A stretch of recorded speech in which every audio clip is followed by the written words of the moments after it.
Welcome to OK Bitcoin 69. Consider to subscribe and let's dive into today Bitcoin news. There was a lot of attention on Mt.Gox last week. So as we head into this new week, what is kind of driving things right now? That was always, to me, kind of more of a short-term driver, but nevertheless, Bitcoin is still kind of hovered at that low that it hit last week, still under pressure, still under that, key support of $57,000. So where are we with the Mt.Gox narrative right now? How long do you expect that to remain, kind of an overhang, and what's going to be driving things in this week? Yeah, so Bitcoin's now off 23% since its all-time high in March. And just as a reminder of how volatile this asset is, in the 2021 bull market, Bitcoin had three 20% plus drawdowns.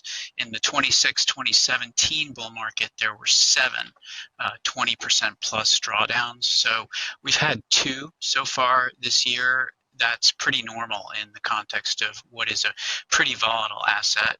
I think the weakness in recent days is due to sales by government entities, including both the US and German government, who, especially the German government, is basically dumping their Bitcoin onto spot exchanges right now. And then there is the overhanging fear of a large distribution from the Mt.Gox estate, and those have also begun. So I think the weak price action is basically spiteful government selling into what was a relatively thin July 4th holiday market, and we've got this overhang of potentially more sales ahead. German government is confirming that fears by hitting the sell button this morning. Recall that Forbes reported this week that Trump advisors were floating the idea of a U.S. government strategic Bitcoin reserve. So that's out there. And then the week's price action could also be the leading indicator of a macro move. That's happened before, but we don't have a lot of conviction in that thesis. So what we're telling clients is that inflation's continuing to decelerate. The U.S. economy looks like it's in the midst of a soft landing. The long-awaited pivot in monetary policy looks closer, and we think the election will catalyze fresh all-time highs in Bitcoin as the market starts to price in 4 more years of deficit spending and potentially a friendlier U.S. regulatory backdrop under that Trump administration. So, dollar cost average, this very volatile asset would be our take here.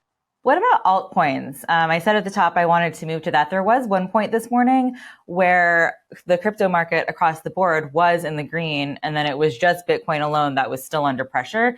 That has changed throughout the day. But what should investors be looking at in the altcoin space right now?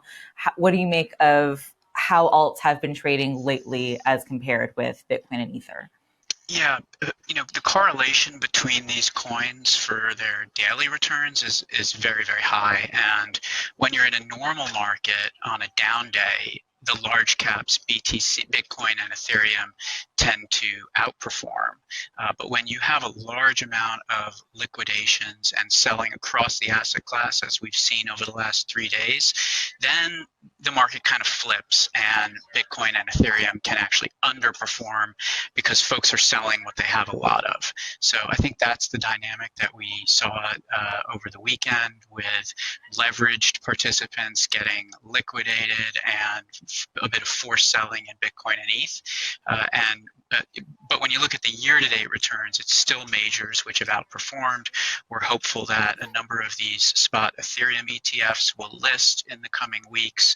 And so my guess is that majors outperform on the way up as well.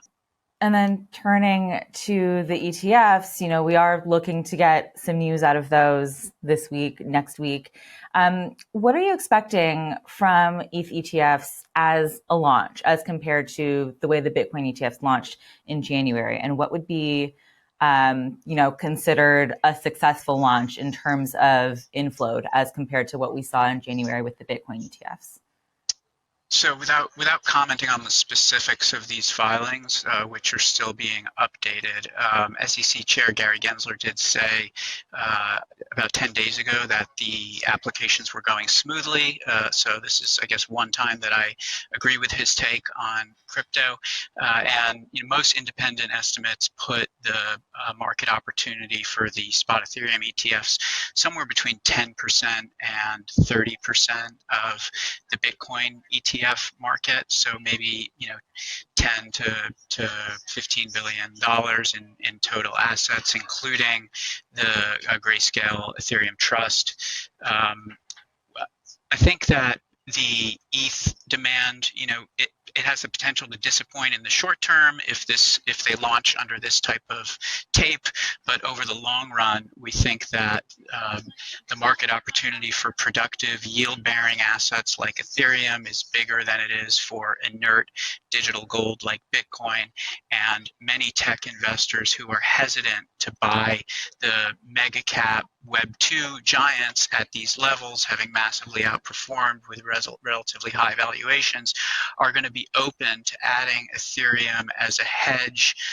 looking at it as a play on the open source app store story. That's how we're framing Ethereum, as a competitor to Google Play and the Apple App Store, but with a much lower take rate. And we think that's an attractive alternative for entrepreneurs and developers. And if you just look at the total number of users on these smart contract platforms like Ethereum, they hit an all-time high just last month. So despite the price action, we're seeing builders, developers, entrepreneurs using these open source databases to compete with Apple and Google, and we think that's going to continue. So for the rest of the year, I'd say ETH and Solana will outperform Bitcoin. Matthew Sigel, head of digital assets research at VanEck, discussed several key points regarding the current state of the Bitcoin and cryptocurrency market. 1. Bitcoin's volatility and influences. Bitcoin has experienced significant volatility, currently around $55,000. Recent declines are attributed to government sales, including from the US and German governments, and uncertainties surrounding the Mt.Gox situation. 2. Altcoin performance. Despite Bitcoin's challenges, altcoins like Solana have shown resilience. Matthew Sigel suggests that these altcoins may outperform Bitcoin in the near future due to their utility and ongoing developments. 3. Investment products and mining. Investment products linked to digital assets have seen renewed interest, with significant inflows reported recently. Bitcoin mining profitability increased in June despite a decline in hash rate, indicating robust activity in the mining sector. 4. Ethereum ETF expectations. Matthew Sigel anticipates that the launch of Ethereum ETFs could potentially reshape market dynamics, similar to the impact of Bitcoin ETFs earlier this year. The market is optimistic about the potential investor interest in these products. In summary, Matthew Sigel emphasizes the market's volatility driven by government actions and the Mt.Gox situation, while expressing optimism about altcoins and the upcoming Ethereum ETFs potentially driving market